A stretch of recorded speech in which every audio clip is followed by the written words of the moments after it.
नमस्कार दोस्तों, स्वागत है आप सभी का स्टडी XYZ पर। आज हमारी पीटीटी के लिए शिक्षण अभिरुचि की क्लास होगी।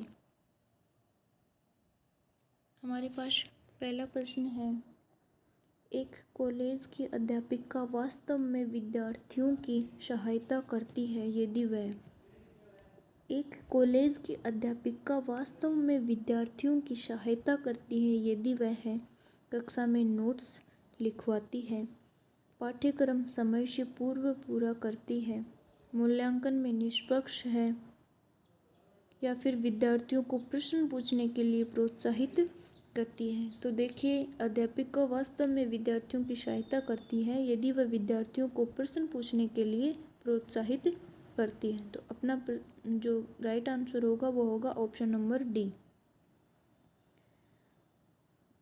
Option number D. अगला प्रश्न है, अध्यापक को निम्न में से किसे महत्व देना चाहिए। ऑप्शन ए है प्रधानाचार्य से अच्छे संबंध बनाता, कक्षा में समर्पण भाव से शिक्षण करना, छात्रों के भविष्य को लेकर चिंतित रहना, या फिर इनमें से कोई नहीं। तो देखिए, अध्यापक को निम्न में से किसे महत्व देना चाहिए। कक्षा में समर्पण भाव से शिक्षा करना, कक्षा में समर्पण भाव से शिक्षा करना।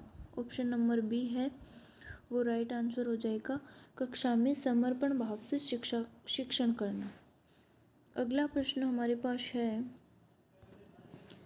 छात्रों का विश्वास प्राप्त करने हेतु शिक्षक को उनके साथ, छात्रों का विश्वास जीतने के लिए शिक्षक को उनके साथ माता जैसा व्यवहार करना चाहिए, मित्र जैसा व्यवहार करना चाहिए, गुरु जैसा व्यवहार करना चाहिए, या फिर पिता जैसा व्यवहार करना चाहिए। देखिए, छात्रों का विश्वास प्राप्त करने हेतु शिक्षक को उनके साथ एक मित्र के जैसा व्यवहार करना चाहिए। ऑप्शन जो बी है वो राइट आंसर हो जाएगा, मित्र के जैसा व्यवहार करना चाहिए।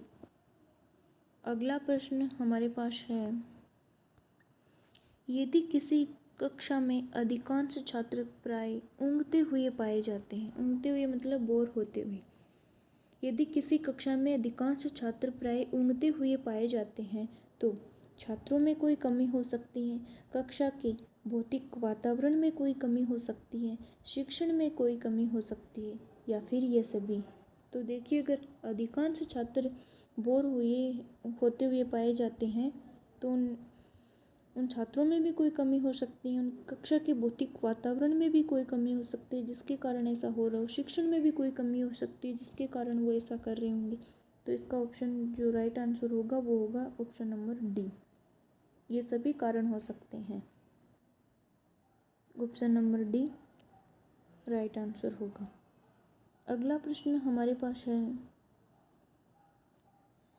भारत में अधिकांश कक्षाएं बहुभाषी होती हैं, इसे शिक्षक द्वारा ब्रैकेट के रूप में देखा जाना चाहिए। शिक्षक को इसे शिक्षक द्वारा परेशानी के रूप में देखा जाना चाहिए, समस्या के रूप में देखा जाना चाहिए, संसाधन के रूप में, या फिर बाधा के रूप में। तो देखिए, भारत में अधिकांश कक्षाएं बहुभाषी होती है, इसे शिक्षक द्वारा एक संसाधन के रूप में देखा जाना चाहिए। ऑप्शन नंबर सी अपना सही आंसर होगा, संसाधन के रूप में देखा जाना चाहिए। अगला प्रश्न है, प्राथमिक स्तर पर एक शिक्षक में निम्न में से किसे सबसे महत्वपूर्ण विशेषता मानना चाहिए। प्राथमिक स्तर पर एक शिक्षक में निम्न में से किसे सबसे महत्वपूर्ण विशेष मानना चाहिए। देखिए, पढ़ने की उत्सुकता, धैर्य और दृढ़ता,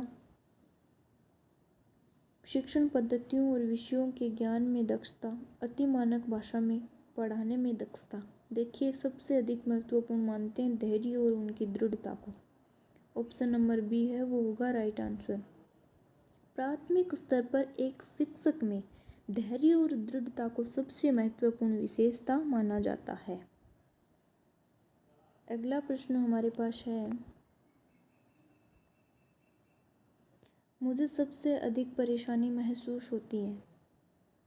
मुझे सबसे अधिक परेशानी महसूस होती है जीवन मूल्यों में गिरावट से, अभिभावकों की उदासीनता से, अपने प्रधानाचार्य से या फिर अपने छात्र या छात्राओं से।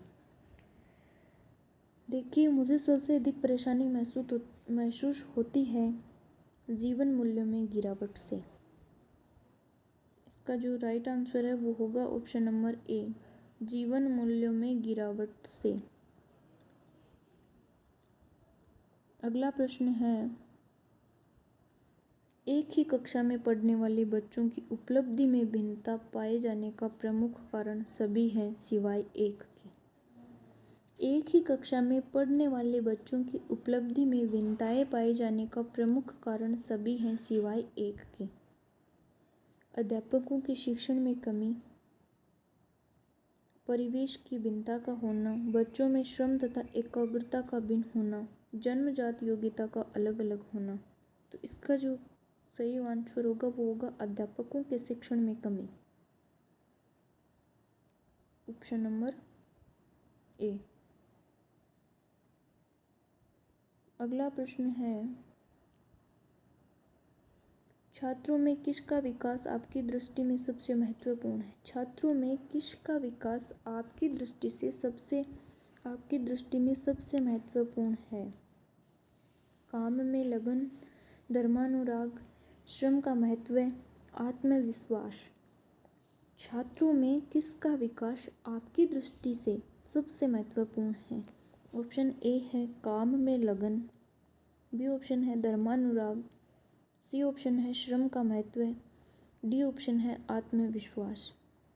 इसमें जो राइट आंसर है वो होगा आत्मविश्वास, ऑप्शन नंबर डी बिल्कुल करेक्ट आंसर होगा, आत्मविश्वास।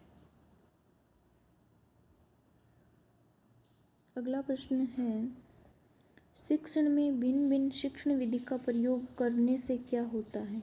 शिक्षण में भिन्न भिन्न शिक्षण विधि का प्रयोग करने से क्या होता है? छात्रों का ध्यान केंद्रित रहता है, छात्रों को भली प्रकार समझ में आता है, कक्षा की पढ़ाई रोचक बन जाती है, या ये सभी?